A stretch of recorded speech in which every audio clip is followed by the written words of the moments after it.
Bonjour à tous et bonjour à toutes et bienvenue sur ma chaîne YouTube, celle où on parle sexualité et intimité au service du couple recomposé ou de l'homme entrepreneur. Voilà. Donc dans cette vidéo, je vous propose à vous, les couples recomposés ou les nouveaux couples, de réinventer l'amour. Voilà, on va parler de ça. On va parler de réinventer votre amour parce que oui, comment fusionner votre passé avec ce présent-là? Comment transformer vos histoires personnelles, vos histoires individuelles pour créer une nouvelle dynamique de couple dans laquelle vous allez vivre une relation enfin épanouie à deux. Voilà ce que je vous propose au programme dans cette vidéo. Alors surtout, si le sujet vous parle, restez là, abonnez-vous, likez, commentez, cliquez sur la petite cloche pour suivre toutes mes prochaines vidéos parce que c'est hyper important de témoigner votre engagement à YouTube parce que j'offre de mon temps pour vous proposer du contenu gratuit qui j'espère vous intéressera, vous parlera. Et là, le meilleur truc, le plus chouette que vous puissiez faire, c'est m'encourager à continuer. Voilà. Donc juste un petit like, des commentaires, et ça serait vraiment...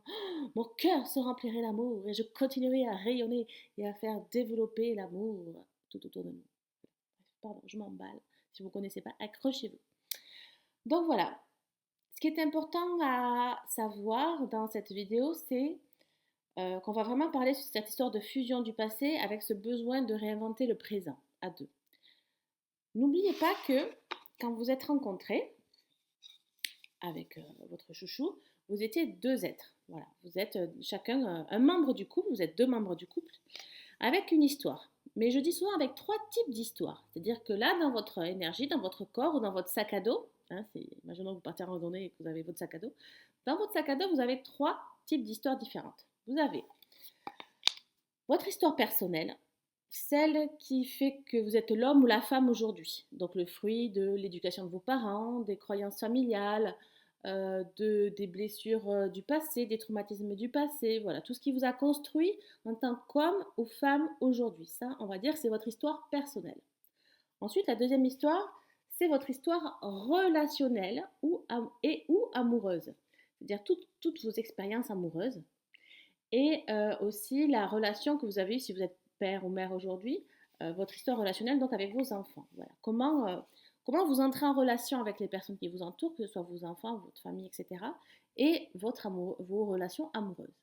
Et la troisième histoire que vous trimballez dans votre sac à dos, c'est votre histoire sexuelle, bien sûr. Comment vous êtes construit sexuellement?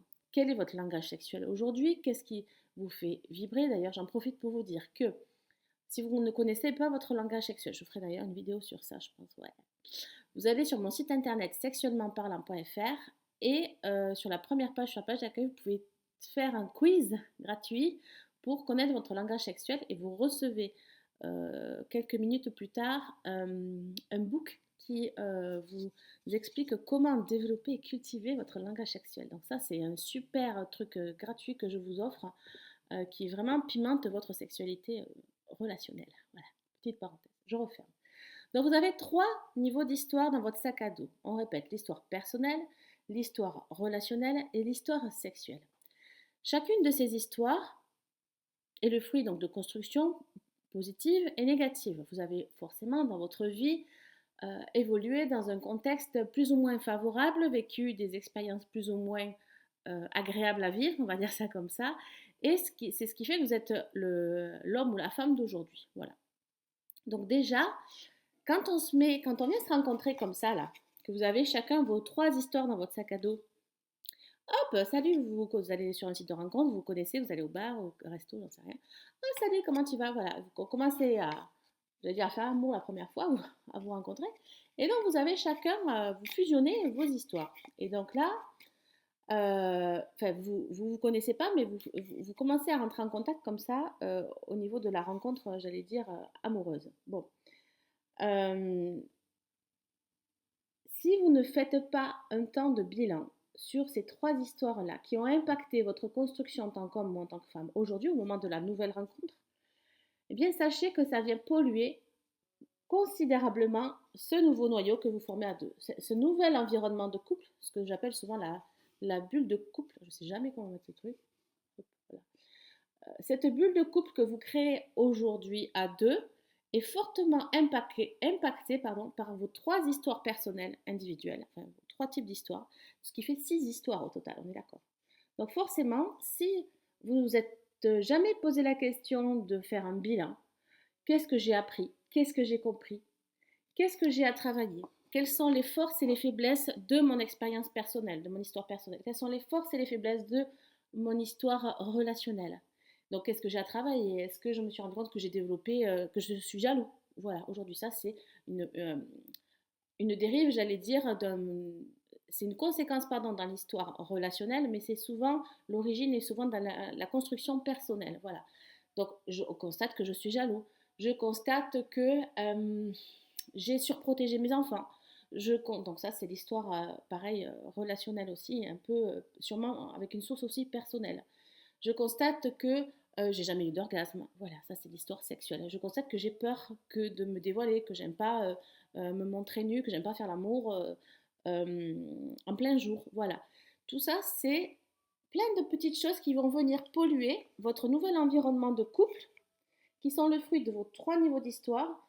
Et si c'est pas réglé, ben voilà, ça ne vous donne pas les chances de vivre votre vie de couple de manière épanouie et libre.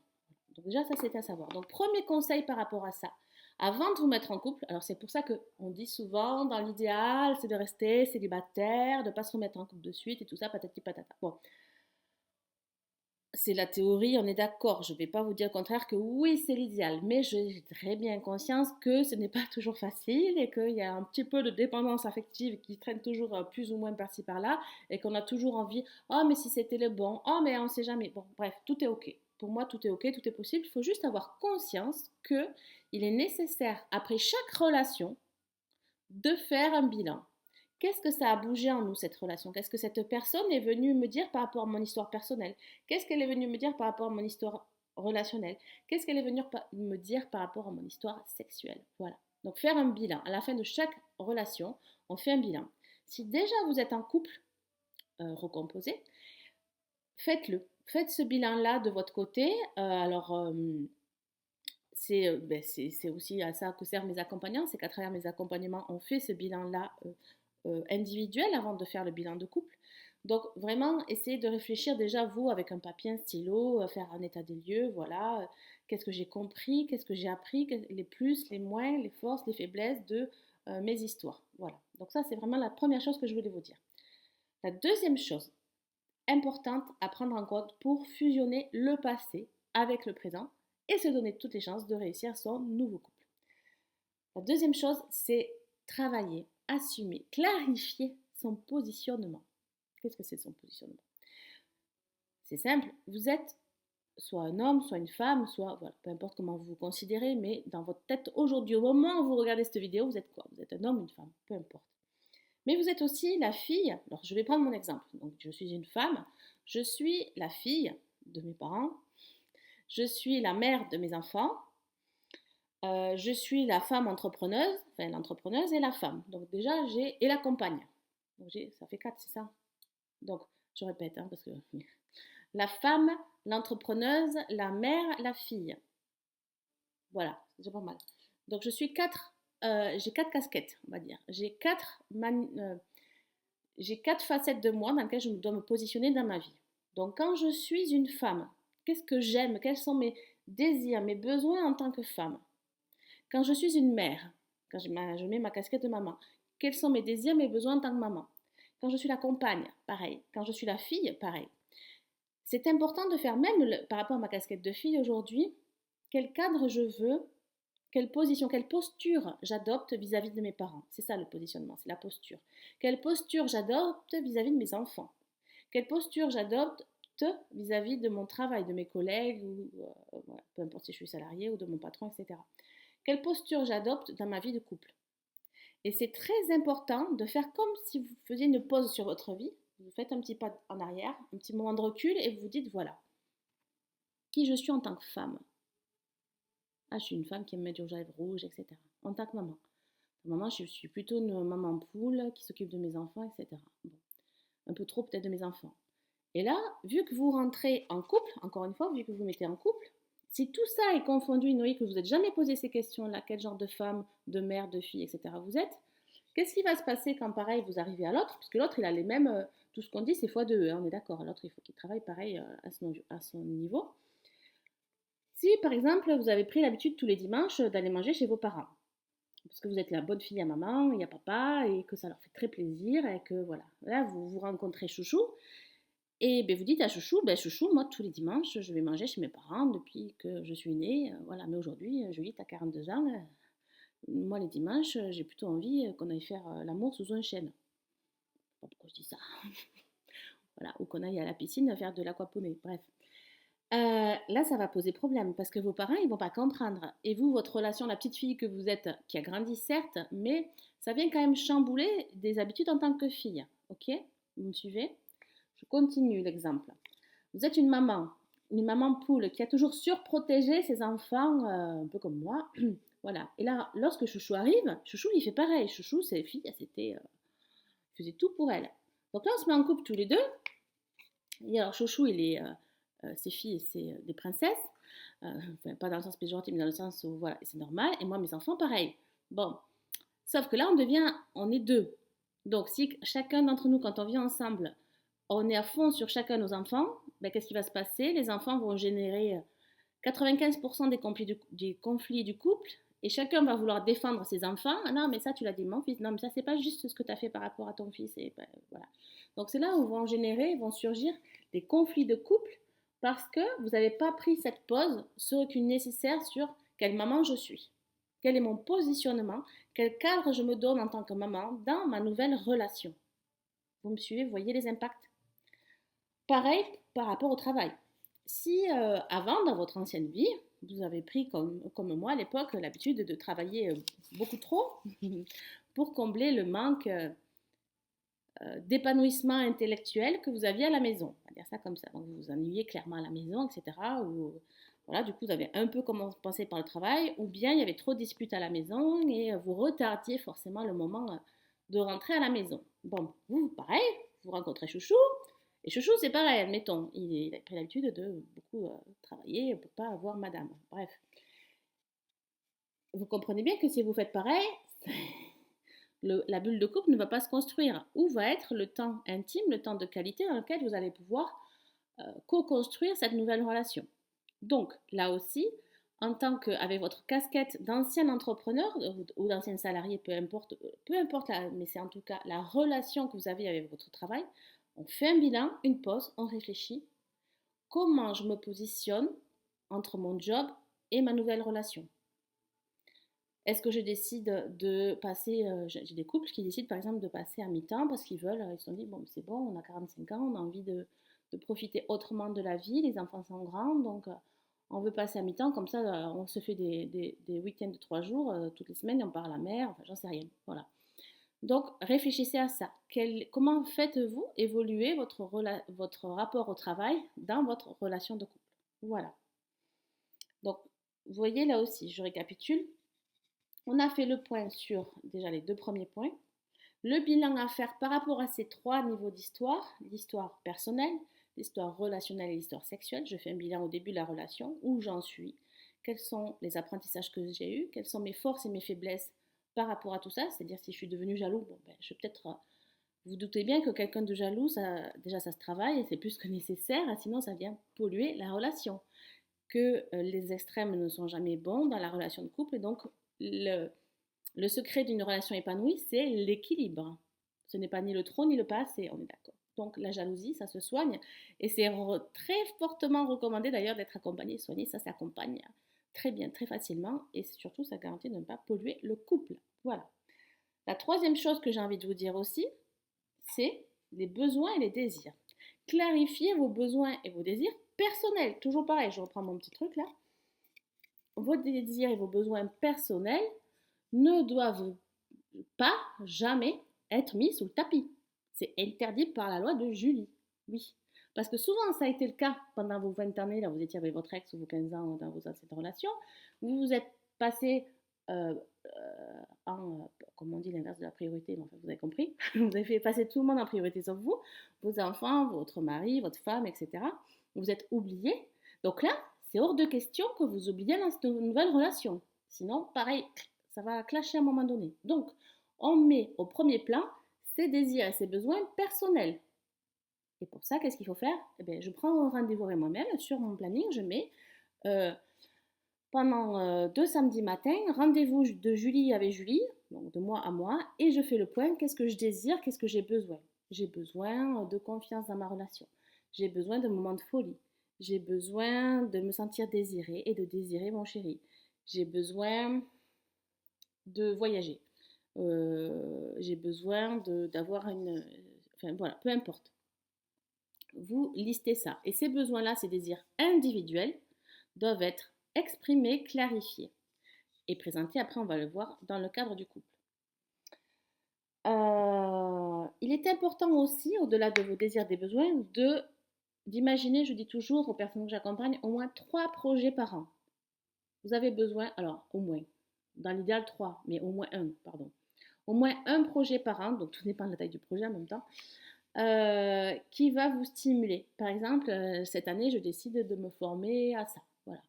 Moi, cette année, je disais à mon chéri, j'ai envie de partir en van avec une copine 3 jours à l'aventure entre filles. Voilà, donc on va le faire, on l'a planifié en mai. Donc voilà, c'est un projet que j'ai seul. Vous voyez, c'est pas un projet de couple, c'est un projet pour moi qui me fait vibrer. Donc on trouve au moins un projet individuel, personnel à faire dans l'année. Voilà. Donc les désirs, les besoins, les projets. Je récapitule pour être sûr que vous suiviez. On a vu le bilan avec les 3 histoires personnelles, relationnelles et sexuelles. On a vu le bilan, on va dire aussi la pause sur le positionnement. Quel rôle, quelle place je me donne aujourd'hui en tant que mère, fille, compagne, entrepreneuse. Comment je gère tout ça par rapport à ma vie de nouvelle de couple. Voilà. Là, on a vu la clarification des besoins et des désirs et d'un projet minimum individuel. Ok? Voilà. 4e point, c'est le dernier de cette vidéo. Autour, mon tambour, c'est quoi? C'est le fameux cadre. C'est-à-dire que là, on a vu des choses qu'on doit définir pour soi, mais c'est pour soi, certes, mais c'est aussi au regard de la relation.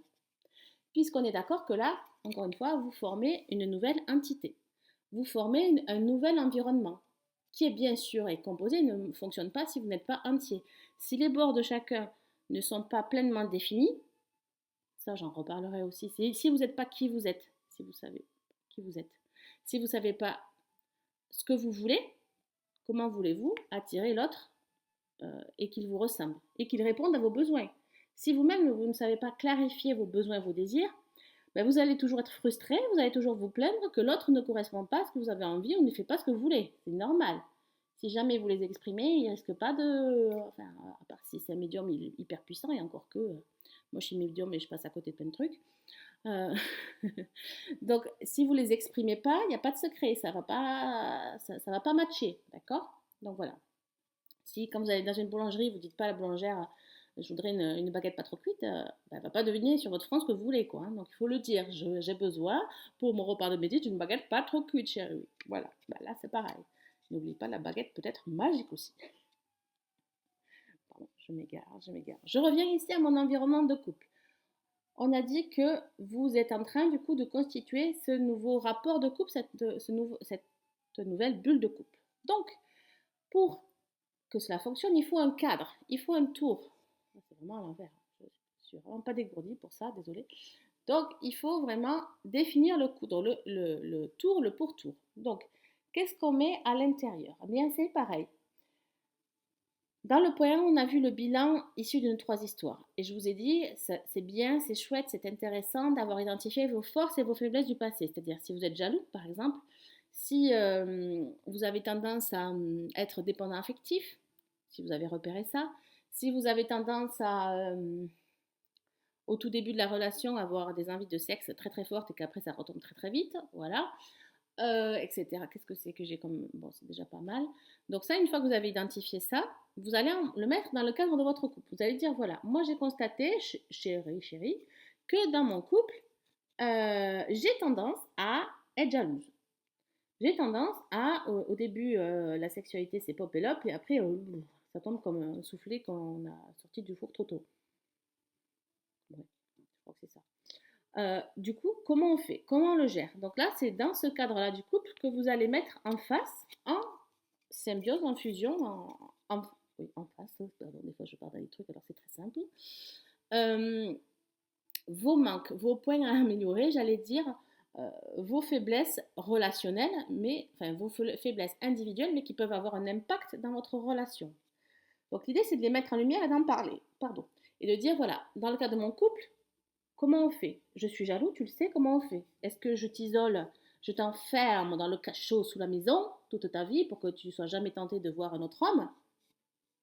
Ou est-ce que moi, puisque j'ai pris conscience en faisant mon bilan, comme l'a dit Julie, la sexothérapeute, que j'avais ce problème-là, donc je le travaille pour ne pas polluer notre relation. Et là, wow, c'est une belle preuve d'engagement dans la relation, parce que c'est très très important de pouvoir mesurer l'engagement de l'un et de l'autre dans la relation.